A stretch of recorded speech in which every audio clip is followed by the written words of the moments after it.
నేర పరిశోధన అన్నటువంటిది దర్యాప్తు సంస్థలు చేస్తాయి. మనం పరిశోధించేసి మనం చెప్పినట్టు దర్యాప్తు జరపలేదు, లేకపోతే వాళ్ళని అరెస్ట్ చేసేలేదు, వీళ్ళని లోపలేసేయలేదంటే చెయ్యరు. బేసిక్గా సునీత మర్చిపోతున్నది అదే, లేదా చదువుకున్నటువంటి ఆవిడ కాబట్టి సగం సగం నాలెడ్జే చదువుకున్న వాళ్ళకి ఎక్కువ ఉంటుంది. ఎందుకంటే చదువు రానటువంటి వాడు చదువుకున్నోడి కంటే చాకలి మేలు అంటారు. ఎందుకంటే వాళ్ళు కరెక్ట్గా ఆలోచిస్తారు. చదువుకుని మనం ఏదేదో చదువు ఎక్కువైపోయిందని ఆలోచిస్తుంటాం. ఇప్పుడు సునీత పరిస్థితి అదే. ఏదో సిబిఐకి సంబంధించిన ఛార్జ్ షీట్లోని కొన్ని పాయింట్ల వరకు తెస్తుంది, ఈనాడు ఆంధ్రజ్యోతి ముందు మాట్లాడుతుంది, పవర్ పాయింట్ ప్రజెంటేషన్ చేస్తుంది. వాళ్ళు అదిగో చూసారా జగనే మాట చేయించాడు. ఇప్పుడు సరిగ్గా చెప్పాలంటే ఇవాళ జగన్ అభిమానులందరూనేమో సునీతే మర్డర్ చేయించింది అనుకుంటున్నారు. అట్లాగే జగన్ వ్యతిరేకులందరూనేమో జగనే మర్డర్ చేయించాడు అనుకుంటున్నారు. ఇది ప్రాక్టికల్.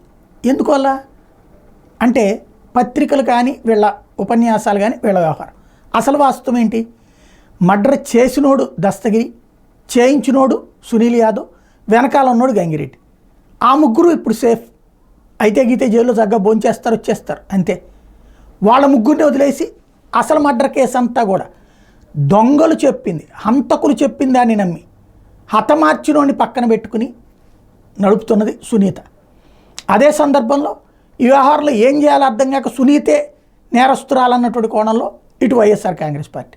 ఇక్కడ బేసిక్గా 3 పాయింట్లు ప్రధానంగా కావాలి.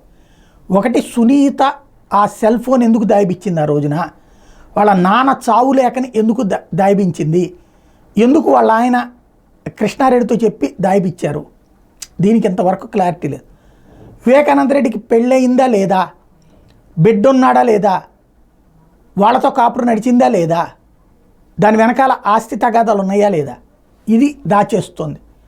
ఓవరాల్గా చూసుకుంటే మర్డర్ ఫర్ గెయిన్ని కాస్త మర్డర్ ఫర్ పాలిటిక్స్ వైపు తీసుకొచ్చే ప్రయత్నంలో సాగుతున్నటువంటి నిత్య నిరంతర డ్రామా ఎప్పుడు ముగుస్తుందంటే ఎన్నికలు అయిపోయాకనే ముగుస్తుంది.